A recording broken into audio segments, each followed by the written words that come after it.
But before he even got to William and Mary, before he even got to college, while he was still a teenager, like many in this room are, he had already read deeply among the historians, and in their original languages, folks. We have evidence that he read Herodotus, Xenophon, Plutarch, Caesar, Livy, Tacitus, and perhaps some Thucydides, we're not sure. And among philosophers and poets, he read several of Cicero's orations, Homer, Virgil, Sophocles, Euripides, Terence, Theocritus, Ovid, Anacreon, and Horace. Now, let's think about it. If you arrive at college with that kind of training and personal culture, the professors should be paying you. That's the way they arrived at college. That was the requirement to get into college. Now there are classics majors, and I don't speak against them because I used to be one, who haven't read all of that. So I'm not sure where the progress is there. And it's still possible, and that is my major point here today. It's still possible. Perhaps what many of us would now find most unbelievable is the fact that Jefferson kept up his reading and study, not only through his tenures as Secretary of State and President, but till the very end of his days, as we see so abundantly in his late correspondence with John Adams. When we hear these two men dilating upon alternate pronunciations of ancient Greek words in their letters, one man in his 70s, the other in his 80s, we might be forgiven for concluding that ex-presidents are not likely to carry on such a correspondence ever again. And so, what did all this reading, all this hard and tedious work, learning the languages, do for Jefferson? Quite simply, it changed who he was. He said so. Jefferson stands as one of the finest possible exemplars of the humanistic ideal, as I said before. His learning altered his personality, and not just his mind. This cannot happen, of course, if one takes such acquisition of knowledge or education as a mere chasing after information.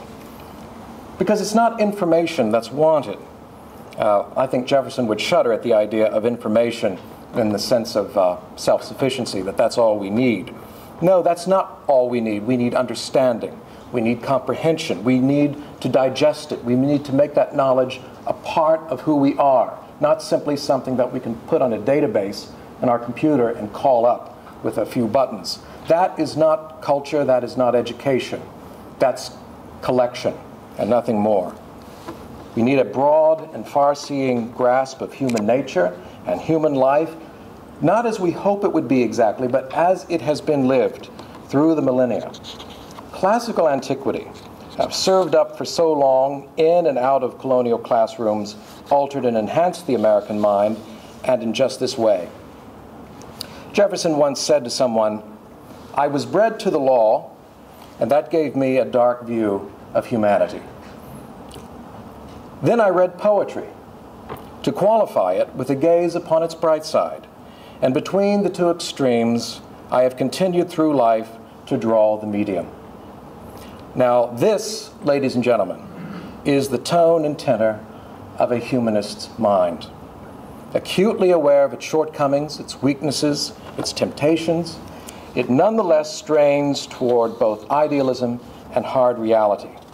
It's something of a self-correcting pursuit because it comes from humility. Quoting Montaigne, Jefferson once said that ignorance is the softest pillow on which a man can rest his head. And for Jefferson, there was nothing blissful about ignorance. Jefferson was surely a man of his time, yes, intellectually, spiritually. He wished, though, to be a citizen of wider views, one on intimate terms with the history of his civilization, one without the arrogance of those who see nothing of the past as relevant to their own day. And whether that aspiration and that appreciation for the fuller life can ever be achieved, it can be approached only by someone out not to be a man simply of his own time, but a man for all time. And that sort of thing can begin in classrooms. It can begin in our own living rooms. Thank you very much.